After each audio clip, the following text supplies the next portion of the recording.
Hi, YouTubers. I wanted to address something that has been on my heart for quite a number of years. And that is, what does it mean when you die in a dream? What does it mean when you die in a dream?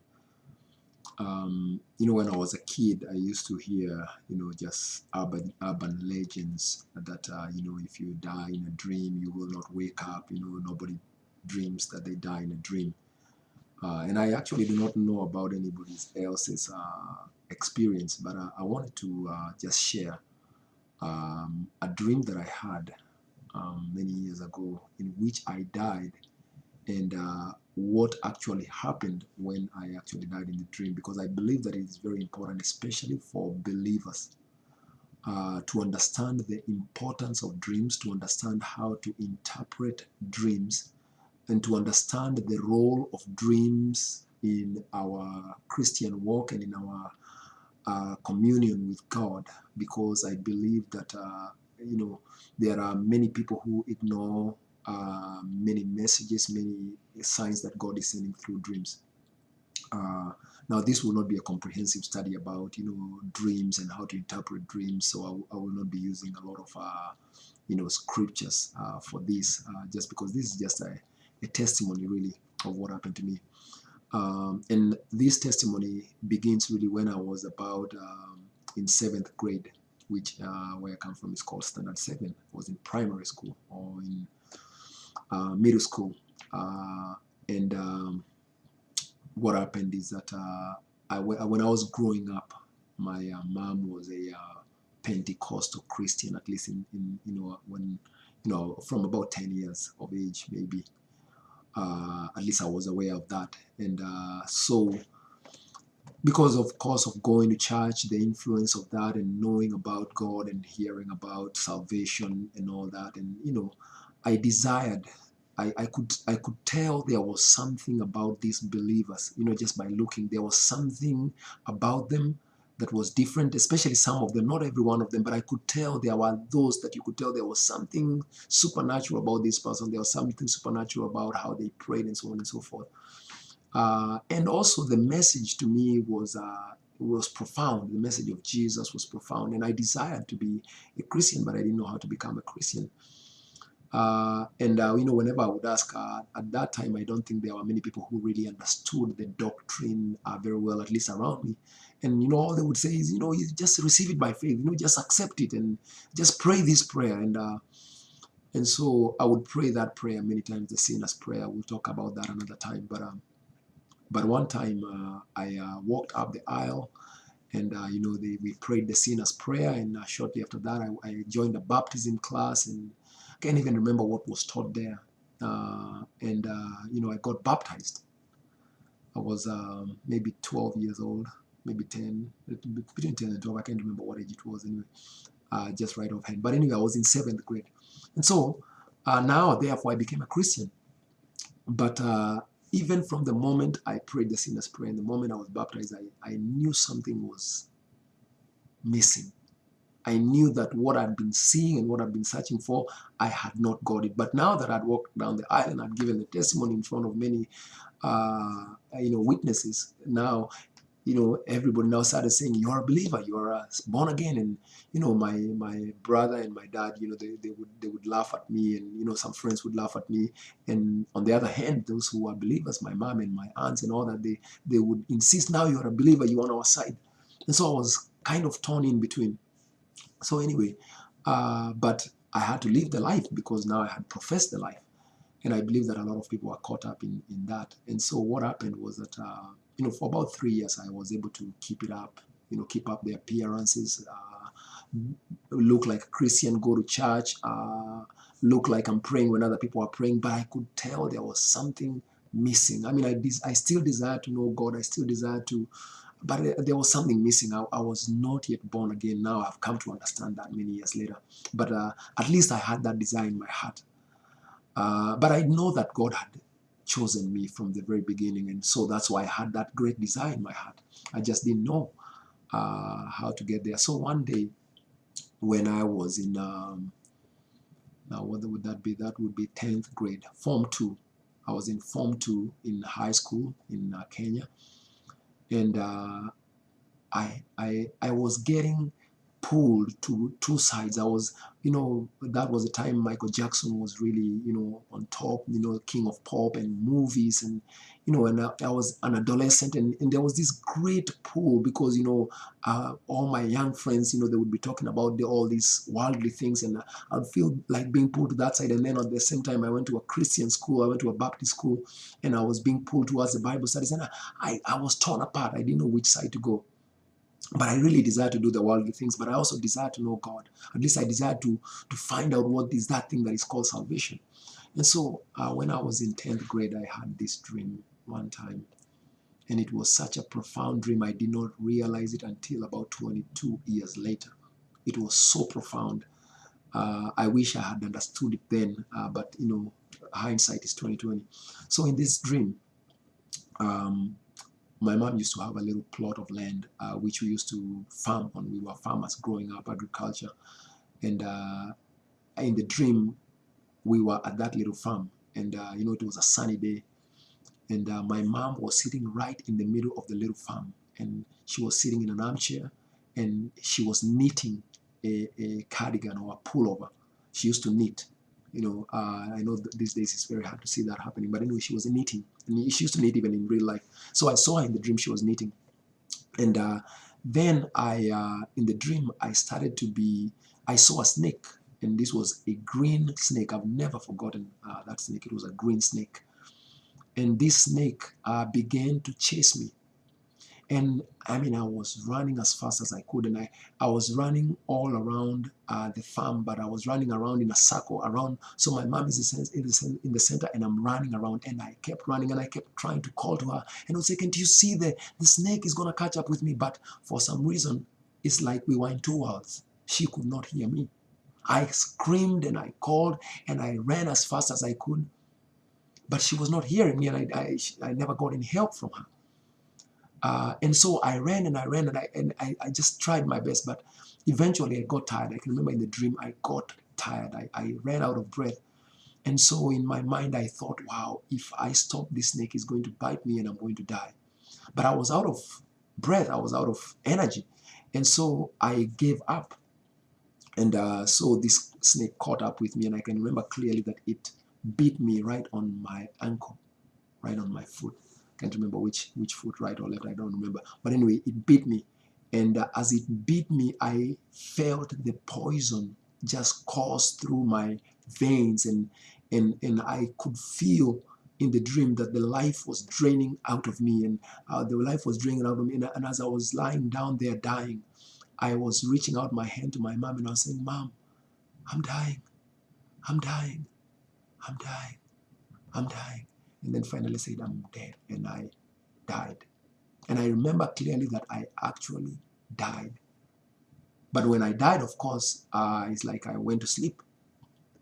And the next morning I woke up, and I was really shocked to be alive, because from the urban legend that I heard is that if you died in a dream, if you truly died, then you were dead. You would not wake up in this world any longer. But I woke up, and I was there, and I was like, my goodness, I'm still alive. And I could remember the dream as clearly as if it was there. I've never even forgotten it to this day. I didn't realize what it meant at the time, because obviously I was just newly, getting to know about Christianity, and I didn't know anything. And I never shared that dream with anybody. But I can still remember now, because I can look back. Like I said, hindsight is 2020. From that day onward, I began to develop a disinterest, which developed into a hatred for church, for God, and for everything that had to do with God.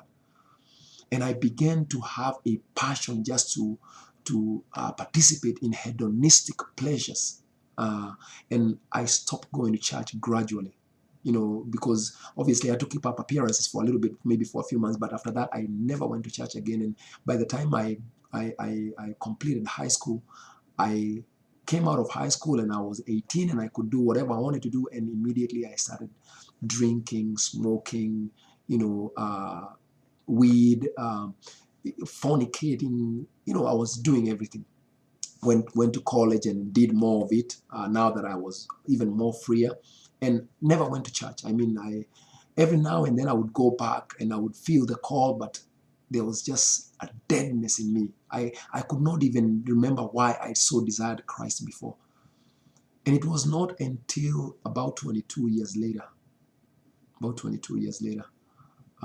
I was 33 or so, or 32, when I got born again. And this time it was a true supernatural divine experience. There was a regeneration. I mean, I got transformed. My mind got transformed, and I could hear the voice of God, and the scriptures came alive to me, and I began to just understand things. And I would read the Bible, and I would hear messages, and the understanding was there. And I began to understand even about dreams and so on and so forth. And so when I got born again, I started dreaming again. Because for that period, between that dream and when I got born again 22 years later, I just can't remember any dreams that I had. There were not anything that struck me. But I started dreaming again. And actually, the dreams that I started dreaming immediately were dreams about snakes. And I would dream that there were snakes in my grandfather's farm. And I would dream that I would go there and I would find these long snakes, some of them green, some of them yellow. And I would take a machete, a big knife, and I would start cutting them up into pieces. Now, I was in the United States and my mom was back in Kenya. And so she was obviously very excited to hear that I got born again and all that. But I felt I need to share these dreams that I'm having. So I began to share with her, I've been having these dreams. And when I shared with her, it shocked me because she told me, I need to share something with you because now you've shared that. And she began to relate to me how in my grandfather's home, there was some involvement in witchcraft. They had been praying about it. And so now I began to understand. So I've been seeing these snakes. It is a part of witchcraft, which actually that's what the snake really represents is a witchcraft, that there is occultism, that it represents Satan. And so I began to pray against that in my grandfather's home. And for some reason, after a while, those dreams just completely went away, and I covered myself, covered my family, my children, and so on and so forth. And so one day, a few years later, my mother immigrated to the United States, and I was just sharing with her my testimony, and I told her about this dream that I just shared when I was young, when I was in 10th grade. And I told her I have come to understand that day when I dreamt that dream is when I died spiritually. So I dreamt that I died in the dream, but it was not a physical death. Rather, it was a spiritual death. And that is when Satan completely took over my heart and my mind. And I became, at some point I was an atheist. I would debate in college and I would sincerely and honestly argue that there is no God. And so when I told my mom this dream that I had dreamed that I was bitten by a snake, but the important thing was when I was running, I was trying to call out to her and she would not hear me. And even as I was driving, I was trying to reach out to her. And she cried. She was like, oh my goodness, why didn't you tell me? And I was like, I didn't even know dreams were important then. I didn't even know they have any meaning. And the meaning of it was, the funny thing was, when I began to fall away from the little Christianity that I had back then, my mom never even knew. She never knew that I went into all these things, into drugs, into deep things of Satan. She never knew all the time until I got born again. And when I give my testimony, even these days, she'll look at me and she's like, you did that? And if you look at the dream, it's like I was calling out to her. I was in trouble. Satan was after me, but she could not hear me because there was a detachment. There was a lack of knowledge or intimacy between us, so that she didn't know what I was going through. She didn't know who I was. And so as Satan took over my life, she didn't even know that I went into those things. And so the goal of me sharing this is this, that you may be a person that has been, you've been receiving dreams, or you've been going through major crisis in your life, and you're receiving, dreams, either even horrific dreams or dreams of, snakes or things like those. Those things have a meaning. There is a meaning. God allows for a meaning in those things, and He allows our dreams to be a screen through which we can be shown what is happening in our lives or what is going to happen in our lives. And it is important that if you are a believer, or you are desiring to be a believer, or you're going through that kind of a crisis and you've been having dreams, that you look for someone, a pastor or a man of God or a woman of God that you can sit down with that has a gift of interpretation and share with them. Maybe it's your parent, maybe you're a young person that's watching this and you've been going through some stuff, but your parents don't even understand what you're going through. Begin to share with them and tell them, hey, I've been having these dreams, and in real life, this is what I'm experiencing. Can you pray with me? Because I believe that if at that particular time, if I had known this, and if, let's say, I'd shared with those who were believers or the pastors who I was around, and I told them these dreams that I was having, or that dream that I had, they probably would have caught it and prayed for me and covered me and prevented Satan from entering my life in the way that he entered. Because for 22 years I was a pagan to boot. I was the worst of the worst, I am thankful that God allowed me to see all that and to pass through all that. But at the same time, so much time lost, so much opportunity, so much so many wounds created in my heart that I've had to heal from.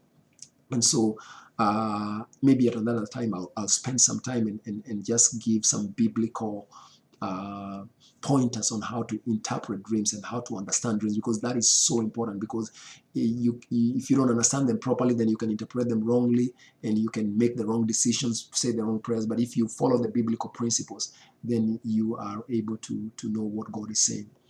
I hope that this message encourages someone somewhere. In Jesus' name, amen.